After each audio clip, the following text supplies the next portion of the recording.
All right, welcome to the 6 p.m. Meeting of the North Augusta Planning Commission. I was caught off guard for a second. All right. So if at this moment we could please have commissioners, if you could please do roll call. Red Harbison. Jesse Elliott. Lisa Christie. Chelsea Waddell. And I am your chair, Christine Crawford. Welcome to all. All right. Approval of the minutes. There's been an error that's been already shared with Mr. Paradise around the date and the first kind of paragraph needing to be updated. So were there any other changes or concerns about the minutes? Make a motion to approve. Okay. With the aforementioned corrections? Yes. Yes, Okay. sorry. All right, can I have a second, please? Second. All those in favor, please say aye. All opposed? Okay. Thank you all. All right. Mr. Paradise, are there any changes to the agenda? No, ma'am. Okay. No, ma'am. All right. So welcome, everyone. What we will ask is that when you come to the podium to make any comments, that you give your name and your address for all of our neighbors who may be watching via Facebook. We also ask that when we open it up for public comment, that if you could please both keep your comments to about 2 minutes, as well as try and share new information and new perspectives so that we get a complete picture if there are concerns, as opposed to hearing the same concern over and over. So we want to make sure that we get a range of thoughts or concerns, if we have any, about anything that we'll be discussing here tonight. And generally speaking, with the procedures, we have the applicants. Ms. Paradise goes over the application. We ask him any questions. The applicant comes, makes any statements, then we open it up. Anyone from the community, we ask that the community ask all of its questions at one time, ask the applicants to return and address all of the comments at one time, and then we proceed from there. All right, so without all of that being explained, Mr. Paradise, we have a text amendment request by Verizon that's on the agenda. Would you like to share anything with us about it? Yes, ma'am. This is a request from Verizon Wireless for a text amendment to allow telecommunications tower and antenna as a special exception in the P public use in the matrix section 5.5.36. Telecommunication towers and antenna are allowed as a special exception, and the text amendment before you would require a special exception too. They're allowed in all districts except the public use and the downtown mixed use too. Don't know why those two were left out. Specifically, the applicant seeks to request the text amendment so that he can seek a lease out at Riverview Park property for an antenna to enhance their connectivity in that area. That they've got weak signal out there. And I might have phrased that improperly. But the man from the cellular guy will correct my terminology if I messed it up. I would point out to you, as it was pointed out to me, that in the development code regarding cell tower placements, it's in 5.5.36 telecommunication tower and antenna. 6D of that says public property or other private property not suitable. Prior to consideration of a permit for location on private property that must be acquired, the applicant must show that available publicly owned sites and available privately owned sites occupied by compatible use are unsuitable for operations of the facility under the applicable communication regulations and the applicant's technically design requirements. However, we don't allow them in the public use. So those two don't marry up real well. Okay. And that is in This is something that was just brought to me before the meeting. I had missed it, and it's one of those things in the code. But I did want to point that out to you so you have it to go with. Okay. So let me just make sure that I could clarify. So in the code currently, it says that before telecommunications towers such as this towers such as this can be placed on private land must show that public land is unavailable? Yes, ma'am. Okay, all right. All right, thank you, Mr. Paradise. Any other questions for Mr. Paradise? So this would be, just so I'm understanding you correct, a special exception for this case, or this is changing to where it would be from now on out? Right. If you look at the matrix, every zoning district that it's allowed in, it is a special exception. Okay. And so going into the P, public use, it would also, our recommendation, and y'all can recommend however you want to, or recommend not if you want to, but the staff's recommendation is to include a special exception requirement there. And I would point out that while I mentioned their desire for an antenna in a specific location, this would be citywide. It is not for a particular location. It would cover all P public uses throughout the city. And based on what you just read, then if we don't change this, then also need to consider maybe for next time a text amendment to adjust the verbiage that you just read. Yeah. All right. There being any other questions from Mr. Paradise at this time? All right. If the applicant could please come forward and give your name and address. Good evening, Commissioners. My name is Stephen Sullivan. My address is 6445 Woodlore Trail Northwest, Ackworth, Georgia, 30101. All right. Thank you, Mr. Sullivan. What would you like for us to know about your application? Well, again, I would just highlight Mr. Paradise's assessment on the existing ordinance, where we should look at public property first for private property. We kind of did that in this search area. I'm not familiar, or not sure how familiar you are with the search process when it comes to towers, on how often you do them. So what generally happens is Verizon, T-Mobile, AT&T, they'll put out a search request and say where they have weak coverage. I don't know if you had an opportunity to look at the RF propagation documents that were in there. That kind of highlights what that issue is for Verizon in particular for this location. It's kind of equidistant between multiple existing towers, and we're trying to fill that coverage gap. And there's kind of two worlds now in the wireless realm, where you have coverage gaps and you have capacity issues. This site will actually satisfy both of those issues. So the existing sites are at capacity and are doing what we call blocking. So they can only carry so much traffic. It's a limiting factor still after all these years in the wireless world. That's why you see the multitude of towers that grow with population density. So this one in particular will satisfy both of those issues. We have poor coverage along the river and the waterfront. It'll fill that gap, and then offload is the terminology we use for the other existing sites to allow them to breathe a little more capacity into them before we have to have yet another site somewhere else.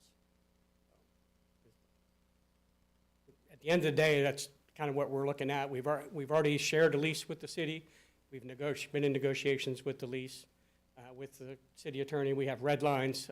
When this issue arose, they put that negotiation on hold until this is resolved, whatever way it may be.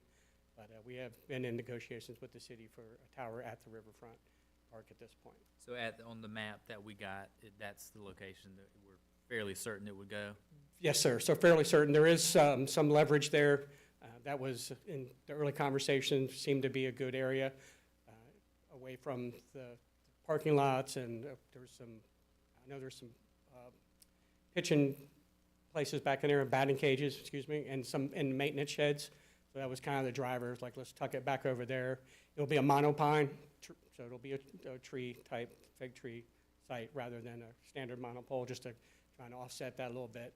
And when we were searching this area, obviously it's a fair amount of residential, a lot of smaller lots, so meeting the setback requirements of the ordinance was the issue when looking at private property versus the public use parcel. So That's how we ended up there. And the biggest challenge when placing a tower always is a willing participant. So we can have tons of property that would meet all the criteria of the ordinance. If landowner still says no, you're kind of at a dead end. So we found a willing participant initially with the city, fortunately, and we've gotten this far with it.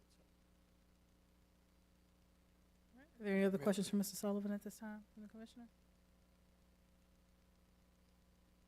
Okay, thank you, Mr. Sullivan. You have a Appreciate seat. it. We'll see if there are any public comments and ask you to come back and Thank you so much. respond. Appreciate it. All Madam right. Chairwoman, in regards to Mr. Elliott's questions, just reminding y'all, this is citywide, Right. not site-specific. So this is, right, okay. All right. Thank you, ma'am. If you could please come to the floor.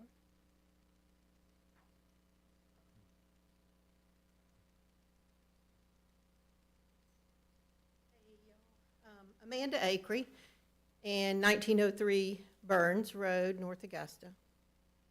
As much as I love having coverage with a cell tower, I wish there was some other than the tree, is a cell tower.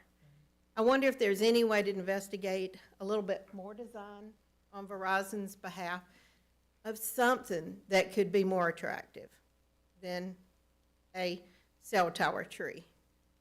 That was really about all my statement, except if we're going to continue to enhance our riverfront, we don't need a bunch of junk. And that's what I see when this starts. Because then any public owner of a piece of property, they make money off of it. And not keeping someone from making money on it, but somehow, some way, come up with something that doesn't look so unnatural. That's it. Thank y'all. Would you Thank have any thoughts or suggestions? I know, I have actually sat down and tried to come up with something, because I am a designer, and I do try to think of things, because, I understand. It's great to be kayaking, and you got cell service, believe me. That's because everybody, you're attached to the thing, you're attached to the phones.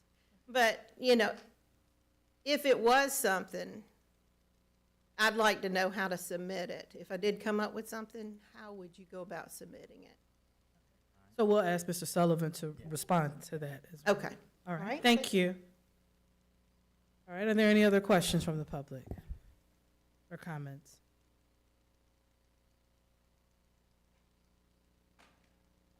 Okay, there being none, Mr. Sullivan, will you come back and please respond? So I would just go back to the fact that we're only discussing the text amendment Right. today. And in the special exception process, design and final standards would be worked out. But there are a multitude of stealth structures. Monopines are typically the most prevalent here in the southeast. There are we've done some stealth panels with crosses on them at churches when appropriate. So there are other stealth designs that are available. Just again, the monopole has just been the most prolific given the terrain and the tree coverage here. Do you know how many of those, the ones that look like a tree that we have in town now? I do not offhand But I know that's where those are towers. I just don't know that all of those are gonna be. Monopile. Because I remember when they first did them, the ones in North Augusta, it stood out, and I was like, those are, for probably 2 years, I laughed every time I saw them. But the other day, I was driving around with my teenagers, and I said, y'all know that there are towers that look like trees, right? They said, no, where? We drive by them every day. And honestly, after being used to seeing them, Right. it took me a minute to find them. they can blend. So it sticks out at first, but they do eventually start to disappear, at least better than just a tower. And what'll help that with this one is your height limit. So in other jurisdictions, I've seen 200-foot poles, and the tree line's 35 feet, so it's kind of the toilet brush is what we've been heard at public hearings. Again, the special exception process will handle the design standards from that perspective. Ma'am, I'm sorry. So we can't have the back and forth because folks in the rest of the public can't. So we'll let you finish, and then maybe afterwards, if you all want to talk. Yes, ma'am. Or when we finish this one-on-one, then you can get some more clarity. Okay? All right, Mr. Sullivan, go ahead. So I think the question I didn't answer was if she Right. came up with a conceptual idea how would she present that? That's a first for me in a long time. I've never had that. I will say just generically, those structures can be 4 and 5x the cost of just a standard monopole tower. So we tend to stick with the current designs we have without having to generate a new design, but it's very creative. You'll see a lot of places in other jurisdictions where you'd never know the structure's there until somebody told you that bell tower or clock tower or whatever it is a cell site. But the standards, we can go over those design standards if we make it to a special exception, hopefully, process, and we can present some of the other standard designs we've used elsewhere and see if that's anything of value to the commission. Thank you. Thank you. All right, and just also for clarification, the special exception would go before the BZA, correct, and not us? Correct. So for those who are interested in, so this is again, a text amendment around a special exception for public use for telecommunication towers in general. We will make that recommendation to city council, but around this specific telecommunication tower, as well as any others, because they are all by special exception, that would be a BZA hearing. So if you are interested and passionate about that, then subsequent meetings will be by the BZA. So we'll need to watch for those announcements. Okay. All right, are there any other questions or discussion, Commissioner? Well, I will make a motion. I may need help getting through some of the verbiage, but I make a motion to approve the request from Verizon Wireless to amend the text for Table 5.1 use matrix to allow telecommunication towers and antenna in the public use P zoning district, with the exception, or not, I guess exception, but yes, of still requiring to be the special use approval. Okay, so text amendment to allow telecommunications tower and special tenant as a special exception in the P public use zoning district is the motion? Yes. Okay, Thank all you. right, you're welcome. All right, can I have a second, please? Second. All right, all those in favor, please say aye. Aye. Opposed? Okay, thank you all. I knew I'd get close. You did. All right. Next up, we have application PP 25-03, major subdivision preliminary plat. Mr. Paradise, anything you'd like to share with us about this application? Yes, ma'am. First thing I'd like to share is the applicant that was going to be here tonight from Atlanta, anyway, he couldn't make it. There was a family emergency. Okay. The engineer, the local engineer here, I think it's his wife's birthday, and he couldn't make it. So Mr. Shealy was with the engineering firm and was already going to be here, so he's pinch hitting for the applicant tonight. Okay. He's been brought up to speed. All right. But this is this is the subject parcel here. It is parcel I in Riverside Village, part of Phase B of the Hammonds Ferry Plan Development. This is it here. This gives you the layout here. It's 0.69 acres in size and proposes 11 townhomes with a shared parking area. It's on downtown mixed use 2 and the Hammonds Ferry Plan Development. It's recommended for approval by staff with the conditions that any outstanding comments will be addressed to the satisfaction of city staff. There's some minor issues still out there. This is consistent with the general development plan and the Hammonds Ferry ordinance, and it has been approved by the Hammonds Ferry architectural people. So this is 11 townhouses. It's currently being used as a laydown yard for the apartments that's being constructed in the area.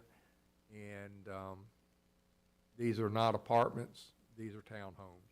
And we were very specific with the developer and the engineer that we had a question about those being property lines, and we have verified that. Any questions for me? No questions from Mr. Paradise at this time. And Mr. Cheely, who is pitch hitting times two. Came prepared for the other one, so hopefully I can answer any questions you might have. Lance Cheely, 1104 Campbellton Drive, North Augusta, South Carolina. All right. Since Mr. Cheely was not prepared to present anything, are there any questions for Mr. Cheely at this time about the application? All right, Mr. Cheely, if you could have a seat, and we'll see if there are any questions from the public. Ma'am, if you could come please to the microphone and give your name and address.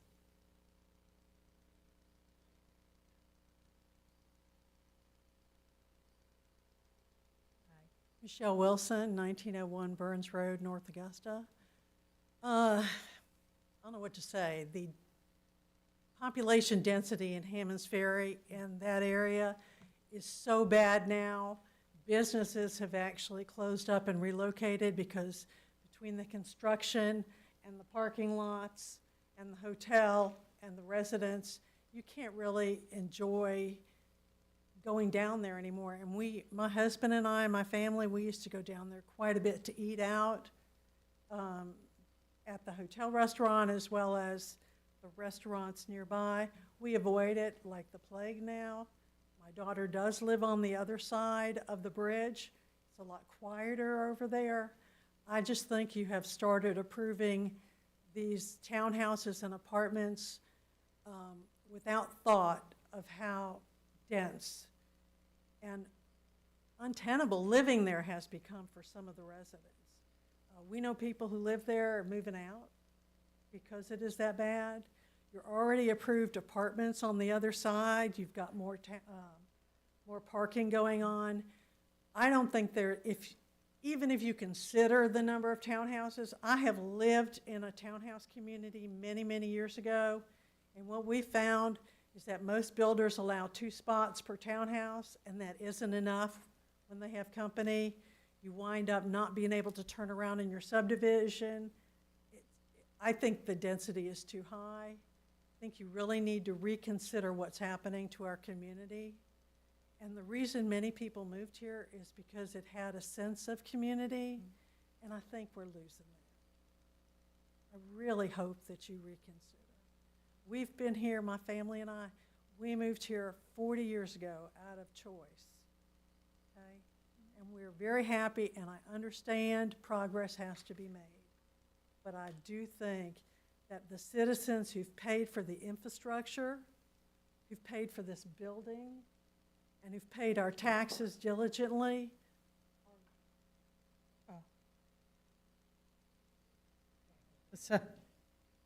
Thank you. Whoops. Thank you. Thank you. I think that you are not doing us a favor. I really hope that you start considering the citizens here. I lived in the Rapids, now I live in the Colony. You've already heard from us that we can hardly get out of our subdivision.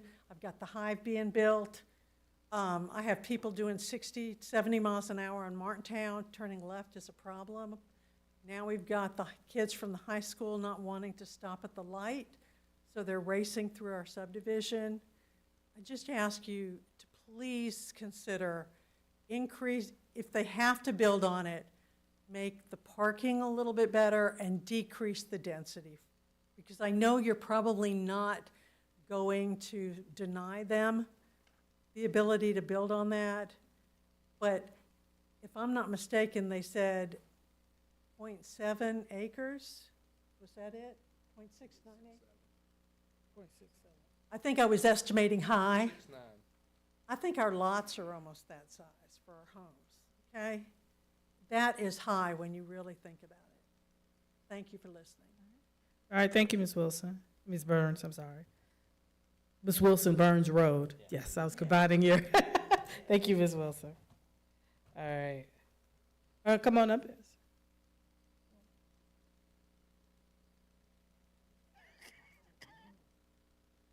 right, hi, sir, how are you? I'm fine. How are y'all? Good. My name is Rick Acree, 1903 Burns Road. My wife and I moved to North Augusta in 2013. I'm an architect. I've worked for the city of Augusta, and that I know. I want to echo some of the things that Michelle just said, and as a resident here, the density of development is beginning to be a significant concern as it relates to the quality of life, the crowding for number one. But one of the things that I want to ask about is what provisions are being made for some of the developers who are making money off of this, which they should be able to offset the cost of providing services, the infrastructure, the water treatment system, the wastewater treatment system, roads and schools. I mean, is the burden coming directly to the existing taxpayer, or some of these going to be offset by fees that you charge these developers? Putting all the burden on the current tax base is probably not an appropriate look. There may be other options to look at. I know Richard Fletcher posted something online about impact fees, but some consideration needs to be given for the quality of life in North Augusta, because that's one of the things that drew us here. And if you go too far, you can't back up. So careful consideration needs to be given to what these actions you're taking. And I'm not saying that you aren't, but the cost is currently, as I see it, is being passed on to us. And we'd like some consideration for maybe getting an offset on that as far as these people that are moving in, they making the money, then they leave. I mean, once these are sold, the developer's gone. Or potentially, it may be a local, I don't know, but if they're out of Atlanta, they're out of here once those things are sold. They don't really care. Thank you. All right. Dr. Crawford. Any other, yes, if Could you'd I like to address that? Yes, please, I was gonna ask you to.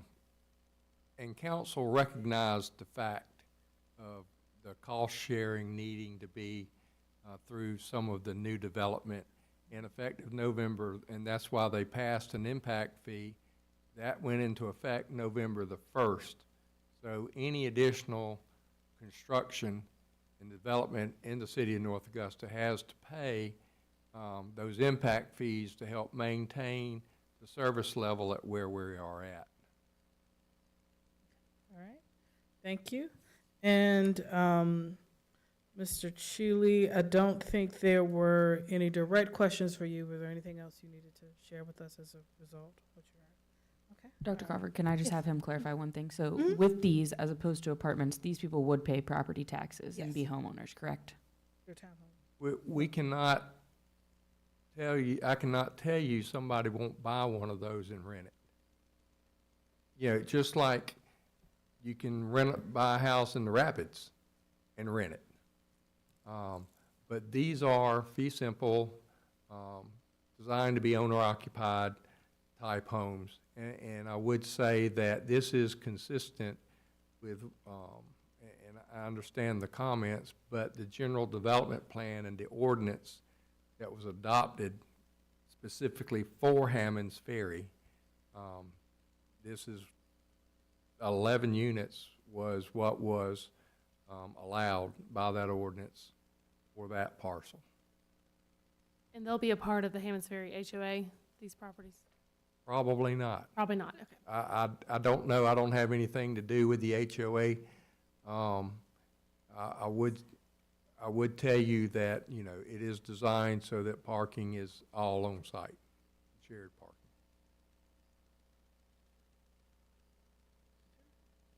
Are there any other questions or discussion?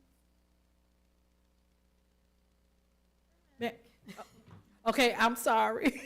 You have to, okay, so Yeah. I'll go ahead and let you do it, but typically, once we've started, then we kind of keep going because we're in the Well, I didn't know discussion you had phase. finished, so. No, Okay. ma'am, in the discussion phase where we're discussing before the Okay. motion. But go I'll ahead make it and. brief. Okay, but say if you could say your name and your Amanda address again. Acree, 1903 Burns, Okay, thank North you. Augusta, South Carolina. All right, thank you. Since I am a designer, I work with a lot of people that are living in Hammond's Ferry, and when it first started, you know, all the way back to, you know, first one I think I had was around 2005. And it was being marketed to people that were probably young, a little bit younger than me, you know, somewhere in their 50s. Now you're getting young people living there and not realizing the impact of having small children trying to live in homes that are such dense. Where I'm going with this comment, I've got several clients that have now called me and said, where is land, which I don't mind, it's business for me, but I just would like for y'all to hear this, the flip that's kind of going on. Where can I go that I'm not crammed in a neighborhood with all this development going on? I guess maybe, maybe they didn't, people fall in love with a house. You know, they walk up, it looks pretty, it looks great from the outside, let's roll, let me get that. You don't fully see the impact of the area. But I do. I have several clients that are saying, where can I go that I don't have to live in such a dense area?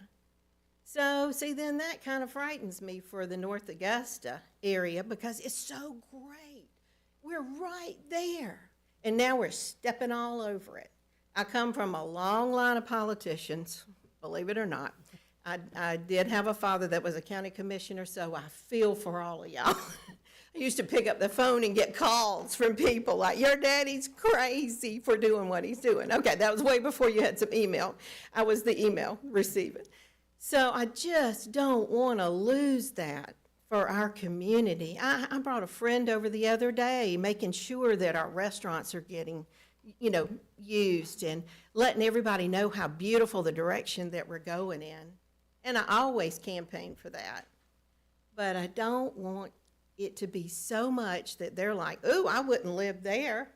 I mean, you look at Columbia County, they got the same thing going on, but the only thing is they're not trying to cram it all in one area. You see what I mean? They've spread out and they got the, 10-foot, property lines, but it doesn't feel the same like that. And so that's just my concern. And I would like for you to know other people are exiting because of it. All right, thank you. All right, thank you, Ms. Avery. All right. So any other questions or continuing the discussion? Mr. Paradise, just so I can help with some clarity about tonight, we're voting on this plan for this plat. If we were to make a recommendation, if we all voted no, city council voted no, where would this plat, it's because it hasn't been slated to be townhouses since the beginning when we approved the big overall picture? It has, and on this, you are not making a recommendation. You are the final say. It does not go to council. And when the modification came through a few years ago, in the master plan, that was what was put on this site, 11 townhomes, and that's been what's submitted. And it's been through the review process.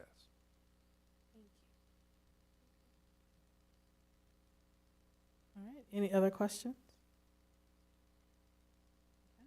Do I have a motion?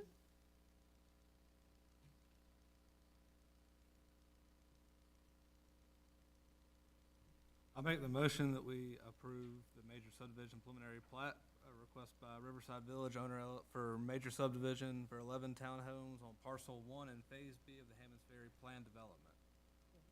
Do I have a second? Second. All right, all those in favor, please say aye. Aye. All opposed? Thank you. All right. And the next item on our agenda tonight is Major Site Plan SP 25-004, a request by Aiken County Public School District for an addition to North Augusta Middle School. Mr. Paradise. Yes, ma'am. This is for this construction of North Augusta Middle School. The construction is proposed in 3 phases. Phase 1 will be the construction of the new school. Then phase 2 will be the tearing down. Demolition. Of the old school. Phase 3 will be the construction of the new driveway loop off of Old Edgefield Road and the construction of additional parking areas. Work in phase 2 and 3, they are proposed to be done simultaneously. The proposed site improvements include reconfiguration and expansion of existing parking areas. The bus loop parking lot will remain. A new parking lot in the northwest and south quadrants of the site will be added. The school will have a total of 176 paved parking spaces, and parking will be sufficient to accommodate teachers and staff, office visitors, and special events. The parking will be screened from the adjacent residential areas as required by the development code. And the site currently has access from Old Edgefield Road and two principal access locations from Crestland Drive. Car drop-off and pickup is conducted on Old Edgefield Road. A school bus drop-off and pickup location is accessed off of Crestland Drive at the end of the building addition project. These access point will remain. However, the site plans require extensive grading of the new drop-off and pickup lane configuration at the Old Edgefield Road entrance. During the final phase of construction, car line will be temporarily routed to Crestland Drive, and the developer is going to coordinate with staff and Public Safety Administration to minimize impacts in the surrounding neighborhoods. The architectural elevations are generally consistent with the existing school. The materials are appropriate and complement the surrounding neighborhood. The proposed landscaping is sufficient and proposes preserving some of the existing mature landscape buffering the school site from the surrounding neighborhood. Staff has provided minor comments on the proposed landscaping to the developer for response, and revisions are currently under final review. We would recommend approval with any outstanding comments being addressed to the satisfaction of city staff. All right. Any questions from Mr. Paradise about the addition? All right, and then the applicant's gonna come forward.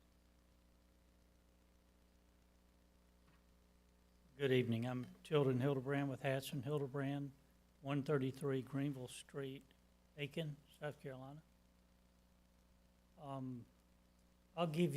We'll go through these slides and I'll give you a brief rundown of what is planned. 2 seconds on my history.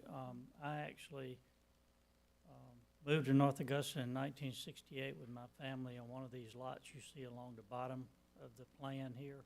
Oh. I went to Summerfield Elementary School, 3rd through 6th grade. Then I went to North Augusta Junior High right after they got electricity and did not have air conditioning. And then went to North Augusta High School, got married in 1983, and my wife dragged me to Aiken, and I've been there ever since. So, Well, welcome home, Mr. nice to be back. We've done a lot of work for the school district. A lot of schools in North Augusta and all over the district. This is about somewhere in the range of job number 600 or so for us for the school district. So we're excited. Tommy, if you could go back real quick to I think you had the existing condition plan. It may be next. I saw it in, there we go. That's the campus as it stands now. I assume that most of you guys are familiar with it. Entry off Old Edgefield Road, coming along Shotgun Drive all the way back to Crestland Drive. Exit on Crestland. Very little stacking on site. A lot of cars parked in the road along both sides of Old Edgefield. Paved shoulder on the other side, so cars kind of back in over there. They back up, stack up northbound along the right-hand side is some mess. The lower area used to have a track around it. It's now a soccer field. Maybe the city participates in some ownership of that. I'm not sure, or renting or whatever. But the plan is to, going back up one step, the area on the right, the loop back there on the right is some staff parking and the bus loop. That area to the left of it is some classroom, cafeteria, kitchen area. That was done in, I'm just going to throw out a number, 2008 maybe, and that is to remain. The older part of the school is to the left, all the old red brick part will be demolished in phase 2 of this project. The plan is to basically build a new middle school down on the lower level, get it ready to occupy, have it occupied so that the kids can move down to that level. There'll be 2 connectors, a 2-floor connector that'll connect from the 2nd floor, the lower level, to the 1st floor, the upper level. Once that school can be occupied, there'll be some temporary stacking along Crestline Drive up toward McKenzie Street until a new connection can be made to Old Edgefield Road. Flip to the one that's got all the blue lines and life safety. There we go. Those blue lines are hose pulls for the fire department, just so you'll know.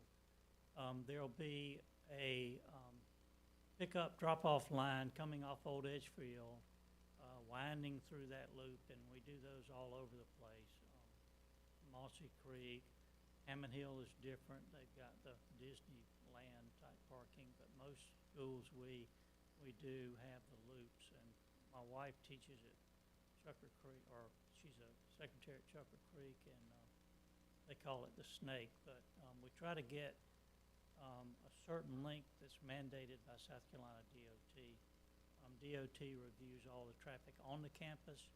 They review all your turn lanes and whatnot off campus. The district office in Orangeburg, the state office in Columbia all review any improvements to a school project that involve traffic. So we've been through those reviews. We've been through the city review. There'll be some restriping and widening of Old Edgefield Road.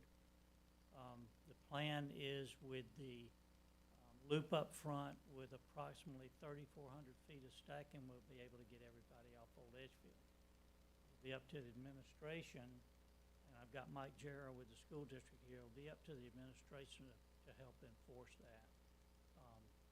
Public safety, as I understand now, does some directing, and they'll continue to do that on Old Edgefield, and hopefully we can get everybody out of the street. Some visitor parking in the front, some staff parking in the back, teacher and staff parking up top. Staff parking, again, remains in the bus loop. When the existing school is demolished in phase 2/3, we'll have a lot of green space up top, to replace what we're losing down on the lower level. I guess that's about it in a nutshell. A lot of work, a lot of utilities, a lot of transition, hopefully a lot of patience from the folks at the school while all this is going on and folks in the neighborhood. So, I have Mr. Jarrah with facilities here. Tommy, if you want to flip to some of the school pictures, if anybody's got any questions on that. I think it's a very attractive school. Here are the different elevations. You want to flip to the front with the sign. Mike, do you want to comment on how the architect came up with these? If you could step to the mic and give your name and address, please.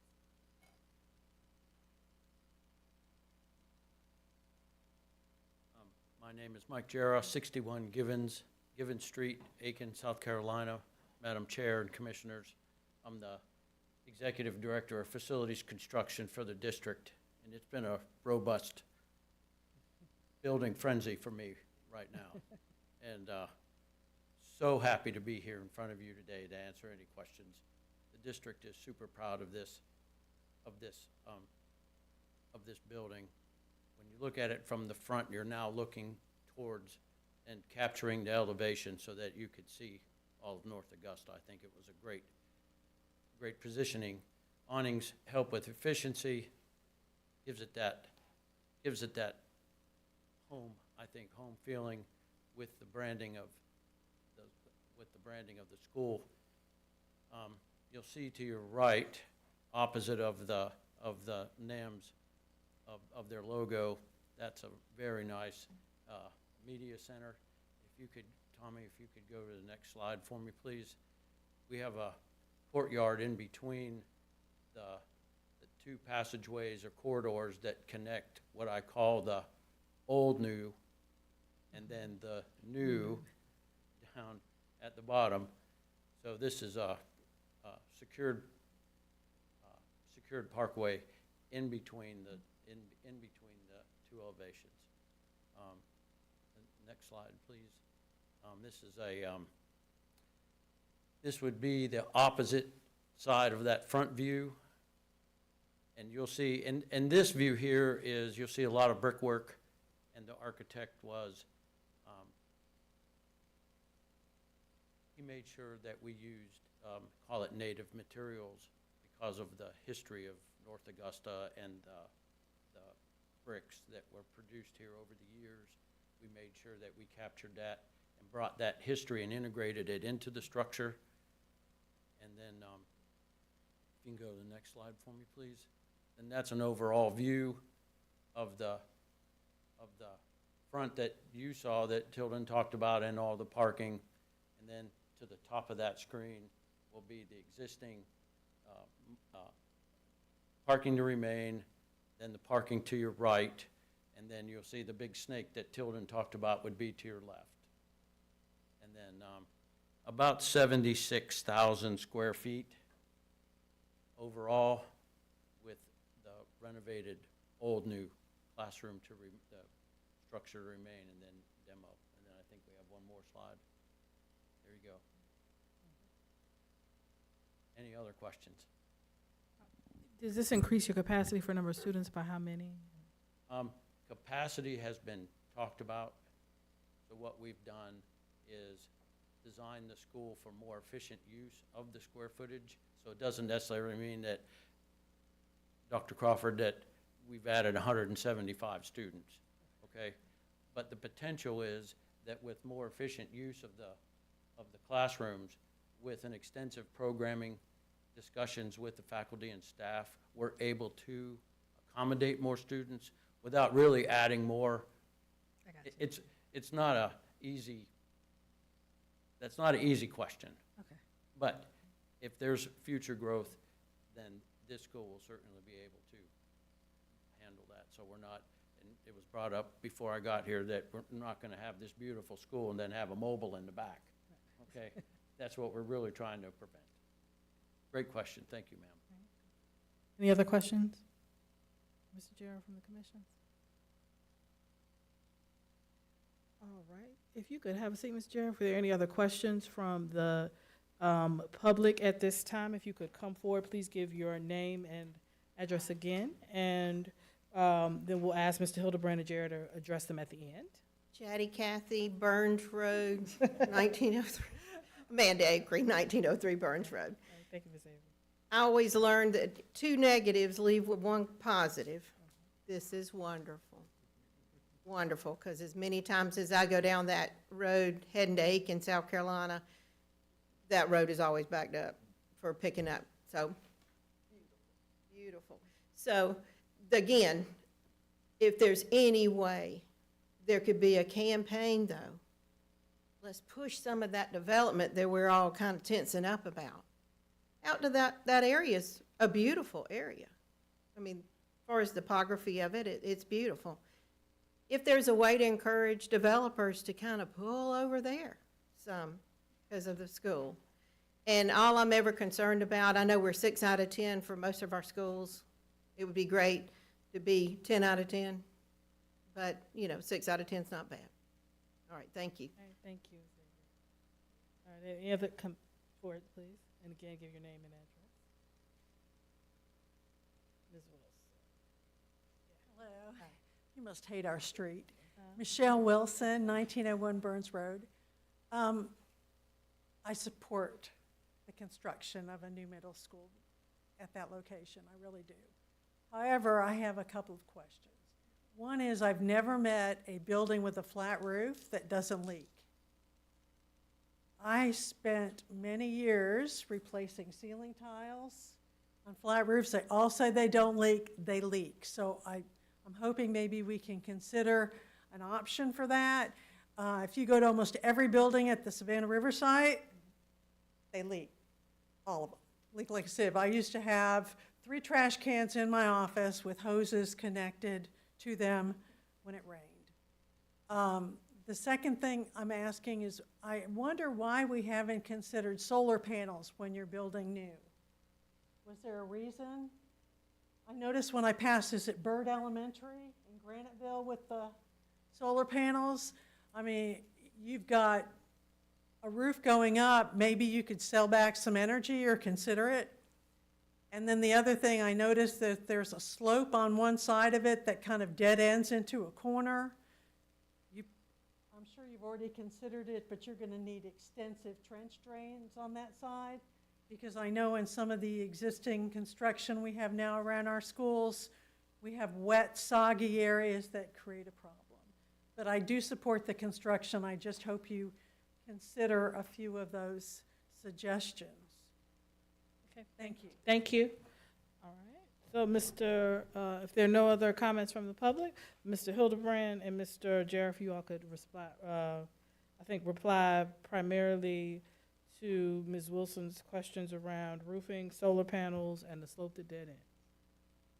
I can address the drainage. We do have an extensive drainage system between the 2 schools, the area that she referred to, that are designed to accommodate the water. Basically, it just hits the ground. We have roof drains that capture everything else. So I think I can't address solar panels or roof construction. Roof construction here even is. Ms. Jarrett, if you could step to the mic so that they can make sure that they get you out in the. You see that top portion of this particular elevation, they're actually parapet walls. Yes, it is flat roof, but it's slightly pitched so that the water's not sitting there, and it gives it the opportunity to find the roof drains and then find its way out for the drainage. Solar panels have been discussed. We do have them in the district, but at this project, we didn't feel like that the added cost. A better way to put it is we didn't find a return on investment here for this particular project, and I do believe in making sure that our schools are efficient and our utilities are down and that kids have a great environment. But at this point, I really don't think that the amount of energy that would be captured really is going to offset long-term the cost of the solar panels themselves. And to add to that, there are several of our schools that have that, and we're struggling with that, trying to make that work.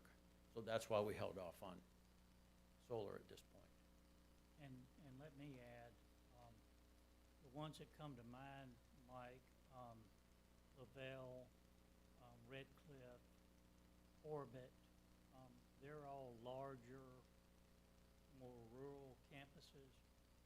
There's really not a lot of room here. 13 acres is small for a middle school. Typically, they're 20 to 25 acres, so not a lot of room. And you put them on the roof, then you have problems with leaks and removal and replacement, and maintenance is a big deal. Are there any other questions for applicants? There being none.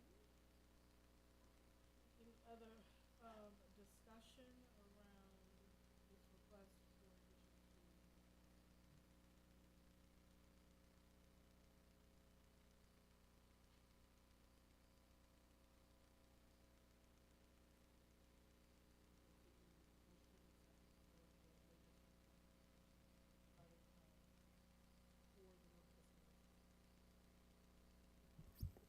I'll make a motion for SP 25-004, major site plan for North Augusta Middle School. Would that include the conditions? Any outstanding comments will be addressed to the satisfaction of the city staff. Yes, with the following conditions. Any outstanding comments will be addressed to the satisfaction of city staff. Second. Been moved and seconded. All those in favor, please say aye. Aye. All opposed? All right, thank you. All right, so, Mr. Paradise, we are going to continue on our discussion around tree preservation, in the city of North Augusta. If you could please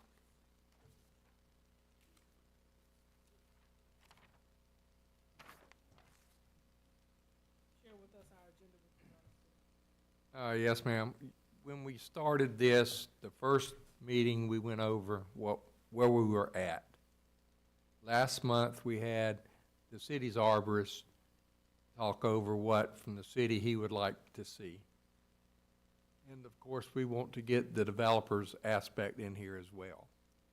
So I asked Mr. Shealy if he would come and do a presentation for us, and he was quite gracious with it. He wasn't planning on getting stuck with the other application when he agreed, though. But just to tell you a little bit about him, you've probably seen him on applications here before, but he's the Director of Landscape Architecture and a Principal of Cranston Engineering. And one of the most important things for you, too, is he is a resident of North Augusta. He lives here. He's not a developer from out of town. He manages landscape architecture projects across the southeast, and including South Carolina, the Midlands, and the Charleston regions. His work focuses on large private land developments, community amenities, parks, and streetscapes. Prior to joining Cranston, he served as the lead landscape architect for Origin Landscape Architecture and spent over 7 years with JLA and Associates. Notable projects that he's done is North Augusta Riverfront Amphitheater, Evans Town Center Park, Blanchard Woods Park, and AU Medical Center Terrace Screen. So, having said that introduction for him, I'll turn it back to you. So, Mr. Cheeley, if you could come forward and make your presentation. And again, thank you for volunteering to share this with us. Thank you guys for allowing me to be here. Again, do I need to say my name and address again for the group? Yeah, okay. Well, I'm Lance Cheeley, 1104 Campbellton Drive, North Augusta, South Carolina. Yeah, so I am a resident. I've been in North Augusta for 8 years now. My daughter has gone through Hammond Hill, and now she's at Paul Knox, and got 3 more kids in the school there. So very invested in the community and big proponent of what we got. So Tommy asked me to come and talk about tree preservation, and didn't give me a whole lot of background on where we were or what we were thinking, or you know. So it was kind of hard to pare down my thoughts over 15 years of a career, and practicing here, practicing there. So there's probably, let's just get into it. And if you guys have any questions for me, it's not very formal.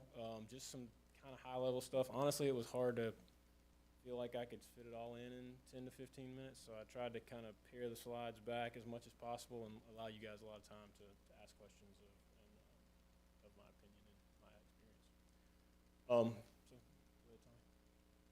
So the purpose that Tommy informed me today was just to let you guys know about tree preservation ordinances through the area and the time period of my practice, explain some practical concerns for developers and property owners, and then briefly compare North Augusta with some other municipalities so you guys might have an idea of where you want to go. So in order to try to pare it down, I started trying to think, if I had 1 minute to talk, what would I talk about? 1, 2 minutes, 3 minutes, 4 minutes. So first thing I would say is know exactly what you're wanting from a tree preservation ordinance. You know, like a lot of things, it's a great idea. Everybody, you can get a lot of people behind tree preservation, but what does it mean in practice? So, you know, or as alternately as Stephen Covey says, begin with the end in mind, right? What do we want? And let's work back from there to how we write this ordinance. Be mindful of the total cost of the ordinance. Whatever you write, there's a lot of hidden costs that I can talk about a little bit later, but I'll hit on it. but the number of times that something has to come for review has a cost to the developer. The requirements of tree surveys and things like that is another cost that is not always realized by all the parties involved. I want to talk a little bit about where tree ordinances break down, places where, in my practice, I've seen a really good ordinance. It doesn't quite fit the bill here or there, or here's some issues that we see. And then, in my opinion, what makes a good ordinance, and that's a very brief slide.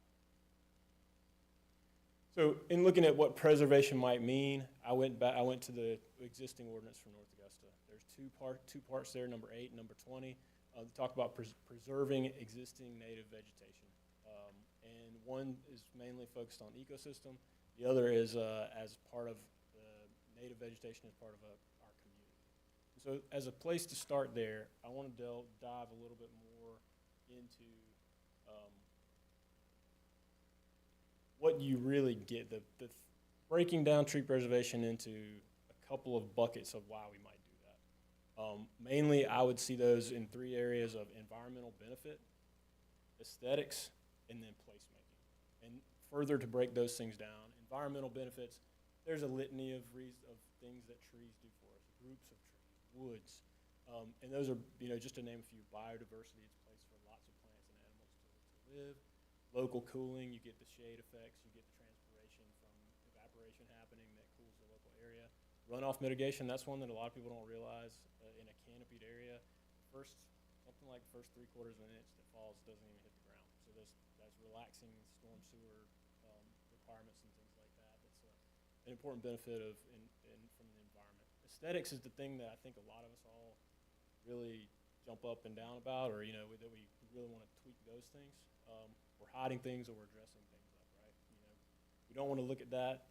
Let's give something pretty to look at in front of it. Or streets look better when they're broken up and they're not just one long road of I can see everything. Let's reveal it a little bit at a time. So that would fall into the aesthetics bucket. And then placemaking, which I feel it has its appropriate place, is how do we preserve those really big trees? Those ones that make a statement, they say, this is a place that's been here for a long time and it cares, right? And we have a lot of historic places here, and Aiken, Charleston, Savannah do a really great job of those things. Those are assets that they have been able to protect for a long time. So further into that, Tom, if you can switch to the next one. How this starts to shift into an ordinance, how it starts to shift into applying practices to these things. So if you're looking for environmental benefits and aesthetics, you really are talking about groups or areas of trees. We see things like canopy area targets, 30%, 40%. Those percentages do have some background in science and math, but those are the ones where we talk about how many trees do you have to have, how many, where do we want the trees, those things like that. And then you have these other ones of other components of tree preservation, which are more singular tree protections, and that's the ones where you have, this specific tree is very important because of its size or its species or its location, some cultural aspect of a singular tree that we want to preserve.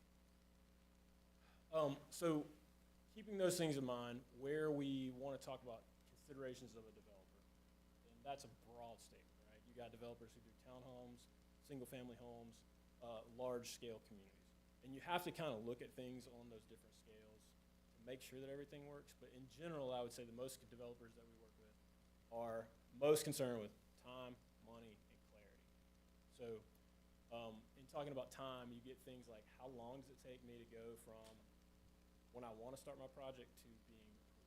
How many steps do I have to go through? The rigor of those things. So I'll show a slide later that kind of has a sliding scale of where you might want to do this development and how long and costly it might be. But places where you start to layer a ton of ordinance bodies on top of each other, architectural review boards, tree commissions. The Low Country, Charleston, Beaufort area, they have a lot of that, and you can almost spend more than it takes to design an engineering project to permit your engineering project. So there's cost and there's time involved in that. So I've already talked a little bit about money there. So the things that you have to do all cost money. They're all adding incrementally to the cost of the project. And then clarity. And that's one that people don't really think about. But if I'm a developer, I make a decision to invest in a place, and I want to know up front what my costs are. And so making the clarity there, I think you get a lot more bang for the buck in having a really tough ordinance. Have a lot of, be stringent, really clear. Don't have if this, then that. Make it, black and white as much as possible. And we do, it is, often we hear code minimum, right? What does the developer want to do? Code minimum. So you do need to think about in that code, like, is this going to get the minimum that we want? Because that's unfortunately the bar that we have to go to sometimes by the people who are working for it. So considerations for local municipality. In your tree ordinance, you can make it very easy to develop, or you can make it more difficult to develop. Limits on the land, things like how many trees can you clear, or can you clear this certain type of tree. There was a time early in my career in the city of Aiken where they had a very strict interpretation of historic trees, significant trees, I believe, or grand trees they call them. And we would see sites, 2-acre sites downtown Aiken, where you really couldn't develop the property because they interpreted the ordinance that strictly. And so that is something to consider. It shouldn't drive whether we do or we don't. It just should just be recognized that this particular piece of the ordinance will have an effect on the overall development of our area, up or down. Enforcement and review costs. So that's one that, again, it has a lot of hidden things. So the enforcement of an ordinance is just as important as the strength of the ordinance itself. I cannot tell you how many times I've been in practice where we have had to do X, Y, and Z to get a tree permit, and then 6 months, a year later, once that person has gotten their certificate of occupancy, the trees are gone. So it really does take that back-end enforcement. They can get a permit. They can do all the things that you say they have to do, but unless we have code enforcement on the back end, or not necessarily code enforcement, some shape, form, or fashion of making sure that we continue to do those good things for tree preservation, that ordinance really can be as tough as it wants to, but once the cuffs are off, you don't get the result that you want. And then, so turnover, I guess that was the turnover maintenance, long-term cost, lifetime code enforcement costs there that municipalities might want to be aware of. So diving into that just a little bit more, developer costs, the ways you're specifically going to drive up the costs for developers is how many trees that you have to plant. So, do we have to plant parking lot trees? How much canopy cover? Is it 20% versus 30%? We have to screen this. We have to do street trees here and there.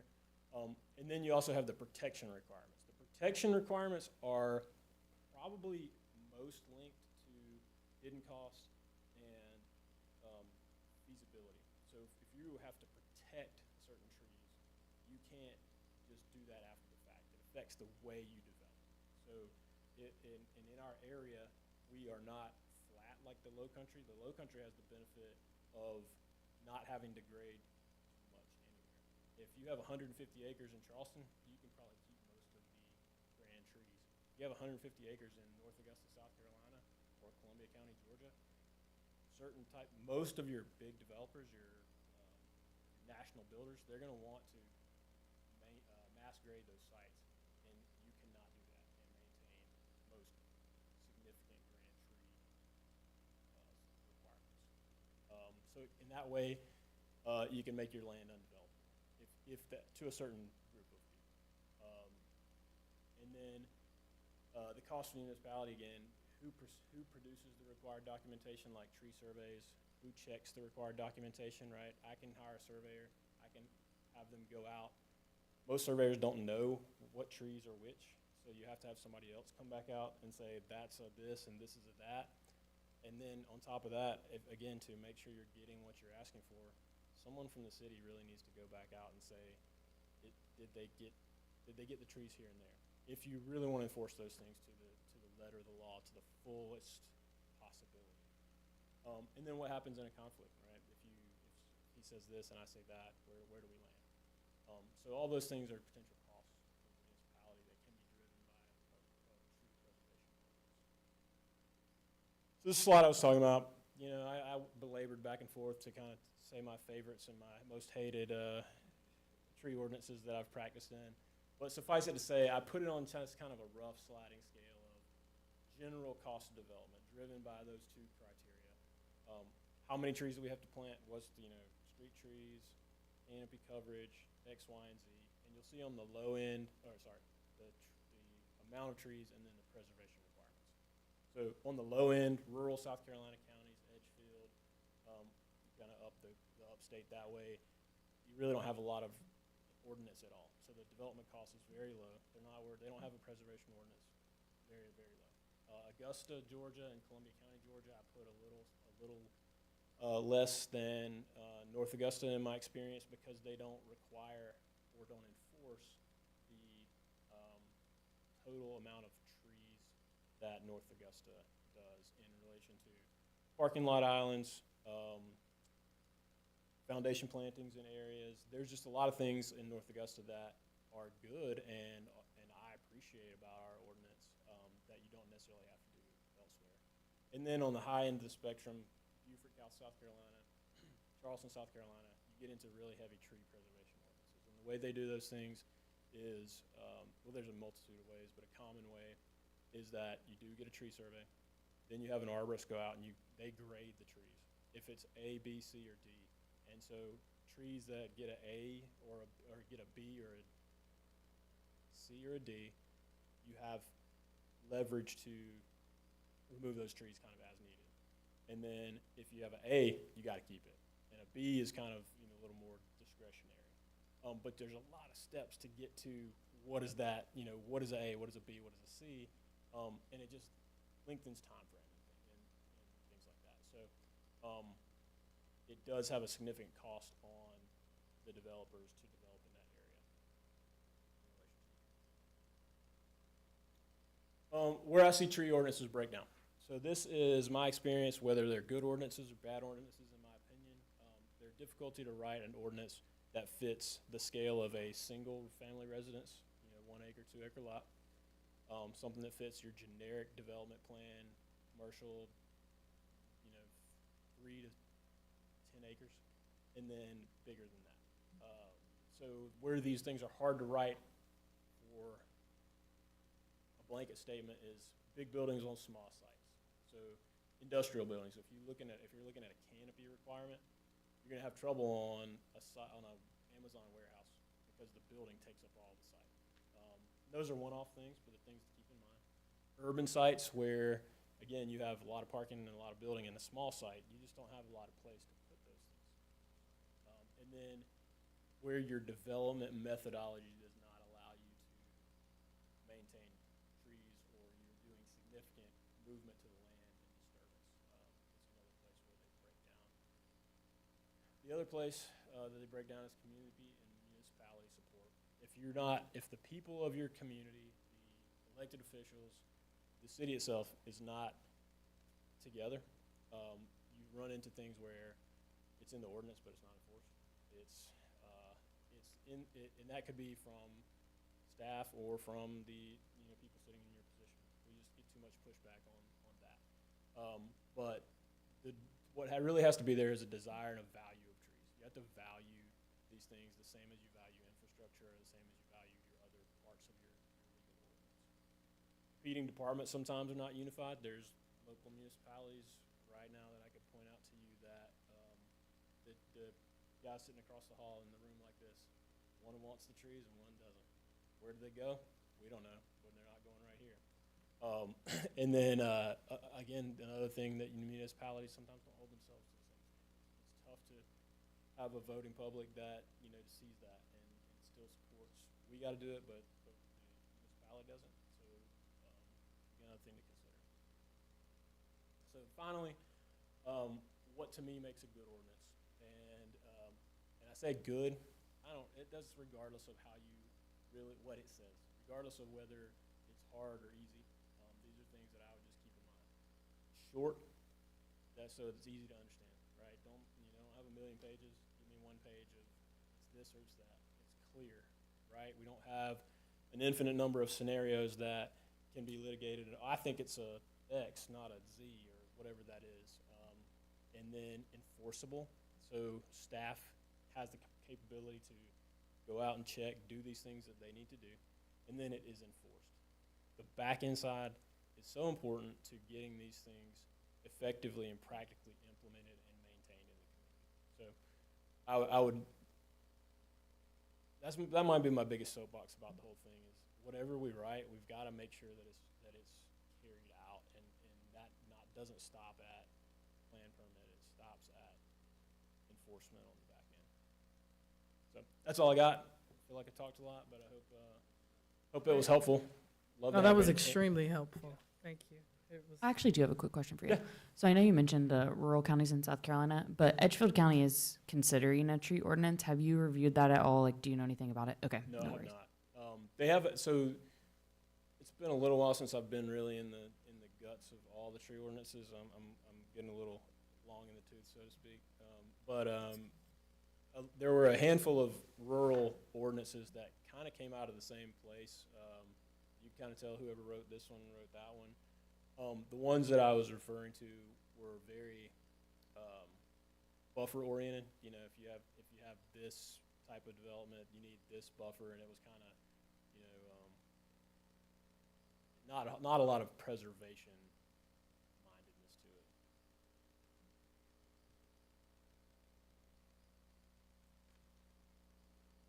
Are there any other questions? Thank you again so much. This has been Absolutely. so exceptional and very helpful. I think, let me think, I may have a question for you. Is there and it doesn't have to necessarily be in South Carolina, but is there someone who you think has gotten tree ordinances right that we should benchmark as kind of being aspirational for tree ordinances, if there is such a thing? Again, I would go back to the two main factors, right? Okay. I would, you know, I'm a proud citizen, bias. You know, I think our tree ordinance is really, really good for the one side of it of what do we require on the front, on the design side, on the new development. It really is about how do we want to go forward and I'd love to hear from you guys where you are, just out of my own curiosity. We can do it after the meeting or something, but whether we are talking more canopy biodiversity or whether we're talking more of the singular tree or both. So because the hardest part is the preservation part. If you're talking about canopy, pretty easy, not difficult to say. You gotta have this percent, and then the developer has a chance to go, okay, I can leave that percent of my site undeveloped, and I meet it right off the bat. Or you know, you have what I call some magic math, where you assign a value to a tree, and you know you add them up that way. You're really getting to a number, whichever way you figure it out. But the preservation part is hard. The preservation part is, you know, there's a couple local municipalities who have the preservation part written, but not enforced. And there's some places where I would say, you know, what's the best compromise that we can do practically, right? And that would be, you know, to me, something like if I am developing 300 acres in North Augusta, South Carolina, and I have a really, really, really big and great tree right in the middle of my site. Does that tree have the same value as a lesser tree where it has public value? So I tend to think of things where, in that regard, like specifically because I see them as singular trees as placemaking and lending a cultural value. So where the traveling public experiences the trees is where I would focus my attention on preserving the trees. So when you have if you have a site that really lends itself to mass grading, and you want to preserve the public image, the cultural value of those trees that might be available, focus your attention toward where the traveling public will experience them in your street frontages, in your downtown area, in those places where there are just a lot of them already, and don't let it become a stumbling block to forward progress. That's what you really want to avoid is when you have, we can't have the tree being the most important thing, right? That we all, even people who really love trees, like if it's bringing you, if it's in the way of the road that's bringing your breakfast, you're not gonna, you gotta figure that out. So in my opinion, the best compromise is in that instance is to preserve them where they have the biggest impact and negotiate on the ones that don't. And I think, at least for me, and I don't know, other commissioners may agree or disagree, I think some of it was not necessarily even knowing enough to have the language. And so now that we do, I think everybody, even as amongst us as commissioners, had different ideas around whether or not we were talking about preservation, as you've taught us, versus canopy, versus hadn't thought about. And so I think now that we have the language to discuss it, can get some clarity around how we were thinking about it. Because I think a lot of us were automatically thinking about grand trees, right? But then how do you define grand trees as you talk about what is the grading, then bringing in arborists, had not thought about that piece of it. And so that is, I think, a conversation that we'll also have to have with the city, because at the end of the day, again, we could craft something, agree to something that is absolutely gorgeous and makes Charleston look like they don't care about trees, right? But if it's not going to be enforced, or there's no capacity for enforcement, then what is the point? So I think you have certainly helped us, and I don't know if where we are, if we could convey that efficiently, given that we are just learning some of these today. Is that fair? If I could ask him one question, Please. and this may not be a fair question, but it was one that I was asked. In our code, a small tree is equal to 200 square feet of canopy. A large tree is equal to 400 square feet of canopy. What I was asked, and of course it's not, doesn't provide that when it's planted. About how long does it take that tree to mature to provide that canopy that we've allowed? Yeah. I'm not gonna try to sit up here and remember how to get the area of a circle. No. The rule of thumb typically is that you're looking at, even when we're designing, we design at about 3/4 of a mature size tree. And so I would say that those are, I can definitely get back with you guys. I just don't want to embarrass myself in public, but I would say they're probably, it's a assuming some level of maturity, and I would say that you get to that level just coming off the cuff, 7 to 10 years into the life of a tree. Talking about the life of a tree, you can wax poetic about what is that. Urban trees don't have the same lifespan that trees in the wild do, natural do. There's a lot of things we can do to add longevity there, but again, all those things add cost. So there's always a trade-off. Again, thank you so much. Absolutely. All right. Thank you guys for the opportunity. Always a pleasure to be here. All right.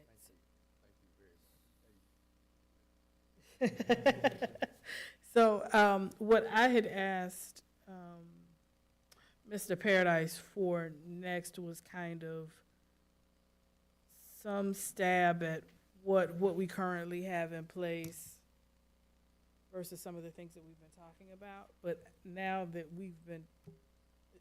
I'm not even sure what that would be, given that I think our canopy area targets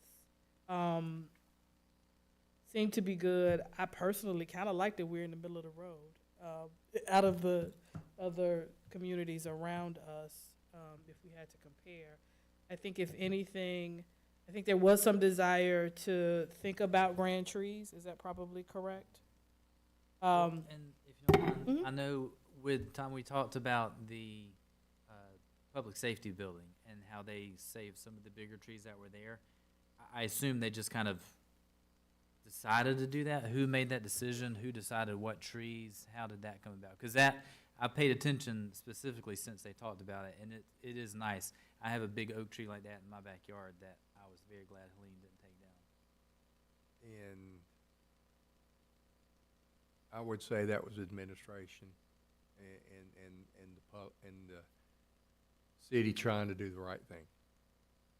And so then the question is, would you like that to be a requirement for those going forward, or is there a way to encourage? I guess that's and so that's and when we talked, I think, briefly a couple times ago, if there were ways to maybe do some trade-offs, so if there were some ways to reward the protection of grand trees and what that could look like. Or Dr. Crawford, So- sorry. Yeah. Don't want to interrupt you. If there's even a way to reward preservation of existing canopy, not even just grand trees, but Okay. just percentage total. If there was a way to say, like, if you do this, we will be happier than knowing you're going to plant a smaller tree that we have to wait 7 years to get to the same place.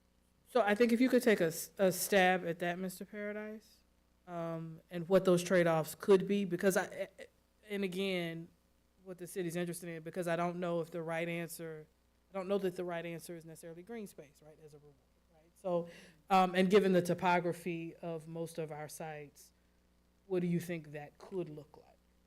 So I think, is that everyone in a consensus? So, okay. So if we could maybe think about that for next time, I'm sure that will probably be less clear as we get further away. And we can discuss that, and if it is over the next meeting or meeting or two, that we continue this conversation. Any other questions for us? I think I've got something to ponder on a path forward, Okay. direction for y'all. Okay, all Yeah, right. I'll dig in. All right, so that being said, Mr. Paradise, your staff report. Yeah, there you go. We are steady busy. We've got several plans in today, but the Hive is moving forward. They've got they are paving the roads in the back, or grading the roads in the back. Have got the binder down on all the other roads. We're looking for the apartments to have the office open probably sometime first part of April. Memorial Day, we look for them to be operational. We are looking for moving forward with the signals and mast arm at exit 1. When we go off to Bluegrass Place, they're continuing with the infrastructure there. As y'all may be aware, I don't remember if it came to you or not, but the entrance to the Mexican restaurant is going to be relocated and on the other side, and you can see where they're doing that work now. The laundromat on Martintown Road, that is going before the BZA at the next meeting. So they want to make an they want to cut that parcel in half. And that is not a road, and that would not give that parcel road frontage. And they'll have an easement there, so that will need a variance.